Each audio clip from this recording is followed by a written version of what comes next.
Hi folks, I'm Gardner Goldsmith for MRC-TV. And well, Friday's ruling by Federal District Judge Reed O'Connor striking down all of Obamacare has sent the left into paroxysms of fear and dismay. And perhaps no one was more dismayed than the constitutional scholar for whom Obamacare was named, Barack Obama, because he couldn't even wait a day before he had to get onto Facebook to reassure people that Obamacare is not dead.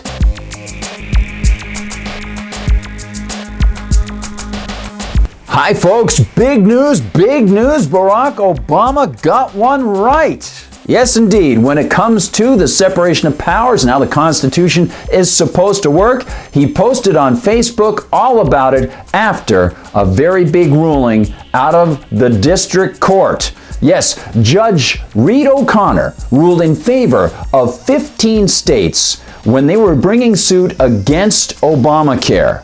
And this actually allows us not only to learn from Barack Obama's Facebook posts, but to learn what Obama is missing. In order to do that, we need to go back to 2009, when Barack Obama and his acolytes, Nancy Pelosi, Joe Biden, and others, were pushing for the so-called Affordable Care Act. We have to pass the bill so that you can find out what is in it. Well, we did find out about one aspect of it, and that aspect was the mandate that individuals have to buy insurance. That got many people upset. Well, the National Federation of Independent Business brought suit against the individual mandate of Obamacare in 2012. They went to the Supreme Court, and get this will show you how convoluted the Supreme Court has been under John Roberts, because even though the Obama administration argued that it was a tax, not a fine, that way maybe people wouldn't be quite as upset, Justice Roberts realized that if the court wanted to hear the case, they couldn't actually call it a tax because, and we need to go back a little bit further in time, in the 1860s, the Congress passed something called the Tax Anti-Injunction Act, which states that no citizen of the United States can actually bring suit about a tax until he has paid the tax. So, eager to try to be able to find Obamacare constitutional, Justice Roberts and his pals said, well, we can't call it a tax because that has not actually been applied yet. You see, Obamacare's tax wasn't applied until after 2012. So, how can we get this into the court and then find it constitutional so everything can keep going? Aha! I know! For us to say that you've got to take a responsibility to get health insurance is absolutely not a tax increase. They called it a fine so they could hear it in the court. Then in the court, guess what they did? Yes, they ended up ruling that, well, no, it's not really a fine. It's a tax. Yeah. See how crazy this is? In the end, Justice Roberts and his pals found against the National Federation of Independent Business, and they said it was perfectly fine because it was actually a tax, which brings us to 2017. Because under Donald Trump, we repealed the core of the disastrous Obamacare, the individual mandate that brought the Obamacare tax to zero. Indeed. And that brings us to Judge O'Connor. You see, 15 states' attorneys general brought suit saying that if this tax is not collected, then all of Obamacare cannot work. And Judge O'Connor agreed. Why? Because the Obamaites argued in court that if this money collection machine was not part of Obamacare, then all of it wouldn't function. They said it was an essential part of Obamacare. In fact, let me turn to what Judge O'Connor had to say. Quote, Congress stated many times unequivocally through enacted text signed by the President that the individual mandate is essential to the ACA. And this essentiality, the ACA's text makes clear, means the mandate must work together with the other portions of the Act to function as intended. He ruled that all of Obamacare could not function. It was unconstitutional. Now, that brings us to Barack Obama. Barack Obama on Facebook pointed out that despite this ruling, Obamacare still stands. How is that possible? Some people might wonder.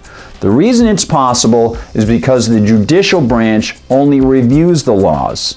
Even though Judge O'Connor found the law to be unconstitutional, the law has not been taken off the books. That's up to the legislative branch. So, the law is still on the books, and by the way, don't count on Obamacare dying. Why?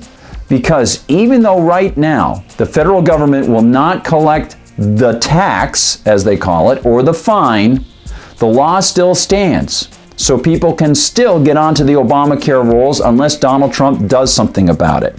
And it doesn't look like he will. In addition to that, one of the major problems of Obamacare will not be changed by most of the people in the GOP. It's the key aspect of Obamacare that we need to tell people about. It's called the guaranteed issue mandate. You see, inside Obamacare, the key aspect that needs to be brought down is called guaranteed issue mandating. What that is politicians telling insurance companies that they must issue health insurance policies to people with pre-existing conditions. It's a very emotional issue when you hear people who have pre-existing conditions and they can't get health insurance. But by dictating to health insurance companies that they must issue policies to people who are already sick, they're destroying the definition of the word insurance. It's like saying you must issue a homeowner's policy to someone whose house is already on fire. Insurance is a hedge against future liability.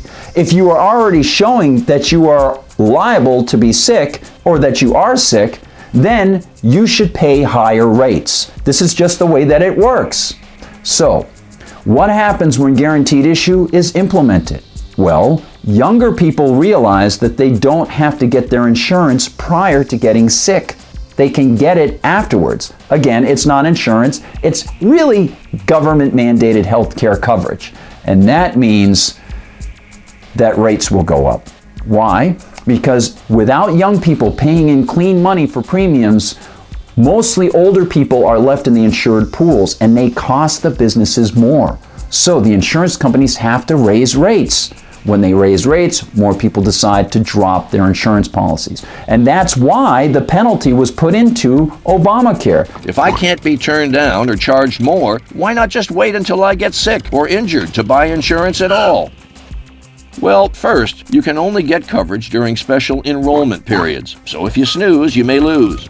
And second, thanks to something called the individual mandate, if you're not insured, you pay a fine, making this option seem not nearly so clever. They wanted to force them to get insurance policies. Of course, for Democrats, they made sure that this penalty was actually lower than what it would cost people to get insurance for a year. They wanted to incentivize people to not get insurance. Their whole game plan is to make sure that rates continue to go up and up and up so that people will constantly turn to the government for the answer and they will steer them towards single payer. So watch out. Watch very carefully and quiz some of these people when they come around sometime. Some of your politicians, some of your representatives, see if they understand just how dangerous and destructive economically guaranteed issue is. And ask them, where in the Constitution do you have the power to mandate not only to individuals that they buy insurance, but to businesses, that they run their businesses the way you want them to run them? That's not in the Constitution either. Of course, I don't think Barack Obama will be writing on Facebook about that. No. Hey, thanks so much for watching. If you're watching on Facebook, spread the word. If you're watching on YouTube or any other platform, please tell your friends about us. Don't forget to like and subscribe. For MRC TV, I'm Gardner Goldsmith.